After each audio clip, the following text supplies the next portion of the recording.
ನೀವು ಬಾಣಕ್ಕೆ ನೀವು ಸೋತರಲ್ಲ ಎಂಬ ಭಾವನೆ ಉಂಟಾಗ್ತದೆ.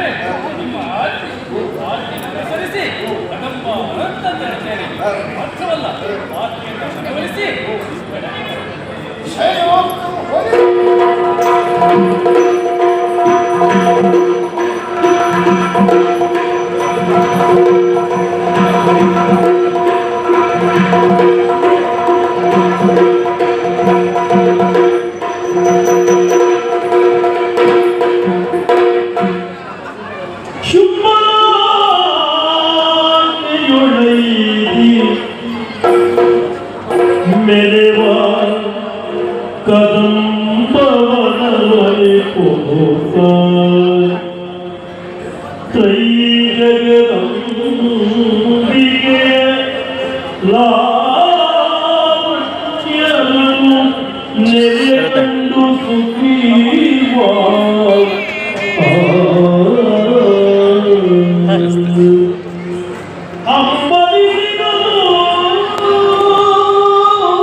ಸ್ತ್ರೀ ಜಗ ನಂಬಿಕೆಯಿಂದೇ ಎಂತಹ ಪ್ರಭೆ ಇದು!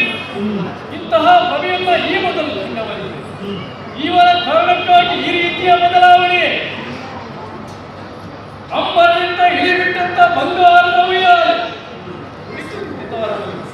ಓಲಾಕೆಯಲ್ಲಿ ಏನಿದರಲ್ಲಿ ಎಂದು ಯೋಚಿಸುವಾಗ ಚಂಡಮುಂಡರು ಆಡಿದ್ದ ಮಾತು 16,000 ರಾಗಗಳಿಂದ ಹಾಡುತ್ತಿದ್ದಾರೆ ಎನ್ನುವ ಹಾಗೆ 16,000 ರಾಗಗಳಿಗೂ ಸರಿಹೊಂದುವಂತಹ ಸಾಹಿತ್ಯ ಯಾವುದು ಎಂದು ಯೋಚಿಸಿದರೆ ಅದೆಲ್ಲದಕ್ಕೂ ಸರಿಹೊಂದುವ ಸಾಹಿತ್ಯ ಅದು ಓಂಕಾರವೇ ಎನ್ನುವುದು ಸತ್ಯ. ಹಾಗಾಗಿ ಓಂಕಾರ ಸ್ವರೂಪಿಣಿಯಾಗಿ ಕಾಣಿಸ್ತಾ ಇದ್ದಾರೆ. ಮಾತ್ರವಲ್ಲ, ಉಯ್ಯಾಲೆ ಕೆಳಗಿಂದ ಮೇಲೆ ಮೇಲಿಂದ ಕೆಳಗೆ ಸಾಗುತ್ತಾ ಇದೆ. ಅಂದರೆ ಉಸಿರನ್ನು ವಿಶ್ವಾಸದ ಪ್ರಕ್ರಿಯೆಯಂತೆ ಕಾಣಿಸ್ತಾ ಇದೆ. ಅಂದರೆ ಜಗದ ಉಸಿರನ್ನ ಮೇಲೆ ಕೆಳಗೆ ಮಾಡುವ ಸಾಮರ್ಥ್ಯವನ್ನು ಹೊಂದಿದ್ದಾರೆ ಎನ್ನುವುದು ಸ್ಪಷ್ಟವಲ್ಲವೇ? ಇಂಥ ಹೆಣ್ಣನ್ನು ನಮ್ಮನೇ ಶುದ್ಧವ ಎಂಬ ಇಂಥ ಹೆಣ್ಣನ್ನು ಬಯಸಿ ಎನ್ನುವಂಥ ಆಶ್ಚರ್ಯ ತಾಯಿ. ಮಾತ್ರವಲ್ಲ, ಈಕೆಯನ್ನ ಕಾಣುವಾಗ ಸಾಮಾನ್ಯದಲ್ಲ, ನಮಗಂತೂ ಸಿಕ್ಕುವುದಕ್ಕೆ ಸಾಧ್ಯವಿಲ್ಲ. ಈಗ ಮಂತ್ರಿಯಾಗಿ ಯೋಚಿಸಿದರೆ, ಶುಂಭನ ಮಂತ್ರಿಯಾಗಿ ಯೋಚಿಸಿದರೆ, ಯಾವತ್ತೂ ಕೂಡ ಶುಂಭನನ್ನು ಯಾರೊಂದಿಗೂ ಸಂಧಾನವನ್ನು ಮಾಡಿಕೊಂಡವನಲ್ಲ. ಈ ಹಿಂದೆ ಆತನಿಗೆ ಒಂದು ಸಂದರ್ಭ ಒದಗಿ ಬಂದಿತ್ತು. ಚಂಡಮುಂಡರೊಡನೆ ಸಂಧಾನವನ್ನು ಮಾಡಿಕೊಳ್ಳುವ ಸಂದರ್ಭ ಬಂದಾಗ ದೇವಲೋಕದ ಉದ್ಯೋಗಿಗಾಗಿ ಅರ್ಧ ಸಿಂಹಾಸನಕ್ಕಾಗಿ ಸಂಧಾನವನ್ನು ಮಾಡಿಕೊಂಡಿದ್ದ. ಆ ನಂತರದಲ್ಲಿ ಗಲಾಟೆಗಳಿಂದ ಚಂಡಮುಂಡರು ತನ್ನೊಡನೆ ಇರಬಾರದೆಂಬ ಕಾರಣಕ್ಕೆ, ರಾಜಕೀಯ ಕಾರಣಕ್ಕೆ ಧರಣಿಯಾಗಿ ಕಳಿಸಿಕೊಟ್ಟವರು ಶುಂಭಗಾರರು. ಅಲ್ಲಿಂದ ಹಿಂದಿರುಗಿ ಬಂದವರು ಆಡಿದಂಥ ಮಾತು ಹೆಣ್ಣೋರ್ವರಿದ್ದಾರೆ ಎನ್ನುವಾಗಿ ನಮ್ಮೊಡೆಯ ಶುಂಭನಿಗೂ ಇದ್ದಂಥ ವರವು ಅದೇ ಅಲ್ಲದೆ ಹೆಣ್ಣನ್ನು ಯಾವಾತ ಯಾಗ ಬಯಸುತ್ತಾರೆ ಅವನಿಗೆ ಮರಣ ಎನ್ನುವ ಹಾಗೆ ಮರಣವನ್ನು ತಂದರೆ ಚಂಡಮುಂಡರು ಎನ್ನುವ ಯೋಚನೆ ಆಗ್ತಾ ಇದೆ. ಯಾಕೆ ಎಂದರೆ ಹೀಗೆ ಅವರಿಗೆ ಖಂಡಿತಕ್ಕೂ ಸಿಕ್ಕುವುದಿಲ್ಲ, ಸಿಕ್ಕಿದರೂ ದಕ್ಕುವುದಿಲ್ಲ. ಎಲ್ಲ ಮಾತನ್ನ ಹಿಂತಿರುಗಿ ಹೋಗಿ ಶುಂಭನಿಗೆ ಅರಿವಲೇ ಖಂಡಿತಕ್ಕೂ ಸಾಧ್ಯವಿಲ್ಲ. ಇಲ್ಲಿಗೆ ಕಾರ್ಯಾರ್ಥಿಯಾಗಿ ಬಂದಿದ್ದೇನೆ, ಮಂತ್ರಿಯಾಗಿ ನಿರ್ವಹಿಸಬೇಕಾದ ಕಾರ್ಯವನ್ನು ಮಾಡಲೇಬೇಕು. ಹಾಗಾಗಿ ಇಲ್ಲಿ ಇವರಲ್ಲಿಯೇ ಅರಿಯುತ್ತೇನೆ, ಏನನ್ನು ಸಂಭವಿಸಲಿ. ಜನರಿಗೆ ನಗವನ್ನು ಕರುಣದಲ್ಲಿ ಕುಡಿಯುವುದೇ ಜನರಿಗೆ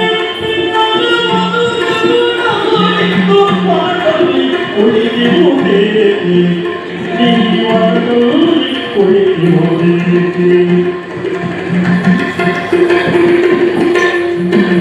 ಸರ್ವತವಲ್ಲಿಯೂ ನಿನಗೆ ಬೇಡುವೆನೋ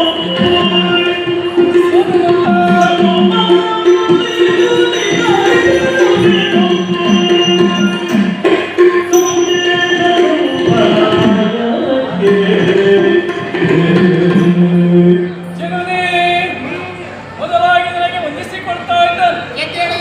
ಶುಂಭನ ಮಂತ್ರಿ ಅಂತ ನಾನು ಸುಗ್ರೀವ ನಾಮಾಂಕಿತನು. ನಿನಗೆ ತಿಳಿಯದೇ ಇರುವಂತಹ ವಿಚಾರಗಳಿವೆ. ಶುಂಭನ ನನ್ನನ್ನು ನಿನಗೆ ಕಳಿಸಿಕೊಂಡಿದ್ದಾರೆ. ಶುಂಭಾಖ್ಯರು ಲೋಕದಲ್ಲಿ ಸಮರ್ಥರು ಸತ್ರಗಳು ಆಗಿದ್ದಾರೆ, ಲೋಕದ ತಂದೆ ಎನಿಸಿಕೊಂಡಿದ್ದಾರೆ. ಮಾತ್ರವಲ್ಲ, ಅವಿರ್ಭಾವವನ್ನು ಇರುವಲ್ಲಿ ಸಾಫಲ್ಯವನ್ನು ಕಂಡುಕೊಳ್ಳುತ್ತಾ ಇದ್ದಾರೆ. ಅಂತಹ ಶುಂಭಾಖ್ಯ ನಿನ್ನನ್ನು ಬಯಸಿದ್ದಾರೆ. ನಾವೆಲ್ಲರೂ ಆತನ ತಂದೆ ಎಂದು ಕೊಂಡಾಡುತ್ತಿದ್ದೇವೆ. ಜಗದ ತಾಯಿ ಎನಿಸಿಕೊಂಡು ನನಗೆ ಕಾಣಿಸಿ ಅಂತ ನೀನು ನಮ್ಮ ತಂದೆ ಎನಿಸಿಕೊಂಡಂತ ಶುಂಭರ ಮದುವೆಯಾದರೆ ನಮಗೆಲ್ಲವೇ ಭಾಗ್ಯ. ಹಾಗಾಗಿ ಸ್ವರ್ಣ ರಥವನ್ನು ನಂಬಿದ್ದೇನೆ. ನಮ್ಮನೆ ಬರುವ ಬರತಾಯಿ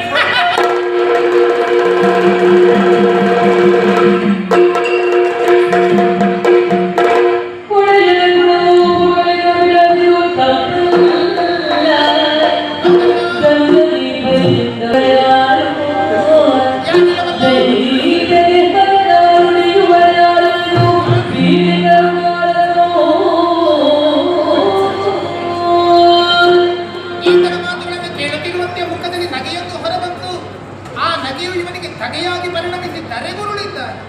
ಇವನನ್ನು ಇಲ್ಲಿಯೇ ಕೊಂದು ಬರೆಯುವುದು ಸರಿಯಾದುದಲ್ಲ. ಶುಂಭನ ದೂತನಾಗಿ ಬಂದಿದ್ದಾನೆ. ದೂತವಧೆ ನಿಷಿದ್ಧವಾಗಿರುವಂಥದ್ದು ಮಾತ್ರವೇ ಅಲ್ಲ, ನನ್ನ ವಿಚಾರವನ್ನು ಧೂರ್ತನಾದ ಶುಂಭಾಸುರನಿಗೆ ತಿಳಿಸುವುದಕ್ಕೆ ದೂತರೂ ಬೇಕಲ್ಲ. ಆದರೆ ಇವನನ್ನೇ ಬದುಕಿಸುತ್ತೇನೆ. ಕರುಣಾ ದೃಷ್ಟಿಯನ್ನು ಮೀರಿ ಈ ಸುಗ್ರೀವನನ್ನು ಬದುಕಿಸೋಣ. ನಿತ್ಯ ಬಂದವರಂತೆ ಮೈ ಮುರಿದೆತ್ತು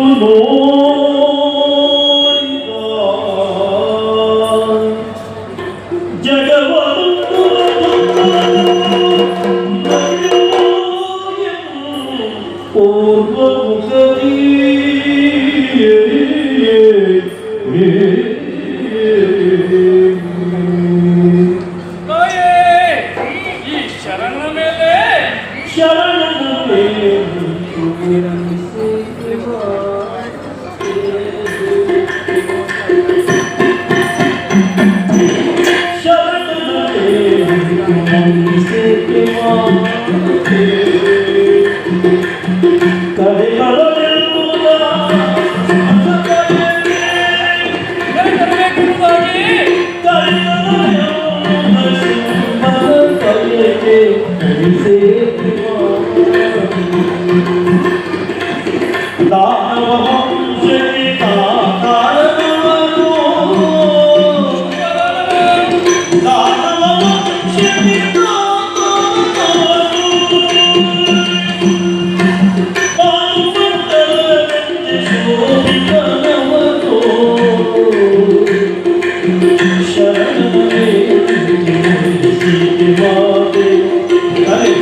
ನಾನು ಶುಂಭನ ಆಜ್ಞೆಯಿಂದ ಇಂದಲ್ಲಿ ಅರುಹಿದ್ದೇನೆ.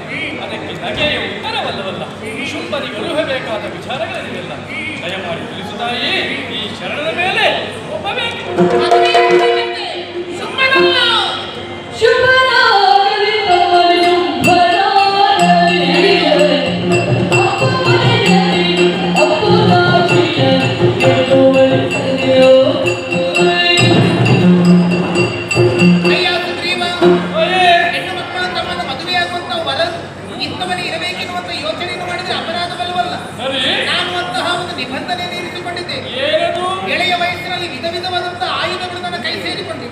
ಯುದ್ಧ ವಿದ್ಯೆಯಲ್ಲಿ ನಾನು ಪರಿಣತಿಯನ್ನು ಸಾಧಿಸಿದ್ದೇನೆ. ಯಾವಾಗಲೂ ಯುದ್ಧದಲ್ಲಿ ನನ್ನನ್ನು ಗೆದ್ದು ಗಟ್ಟಿರುವ ಹಾಗೆ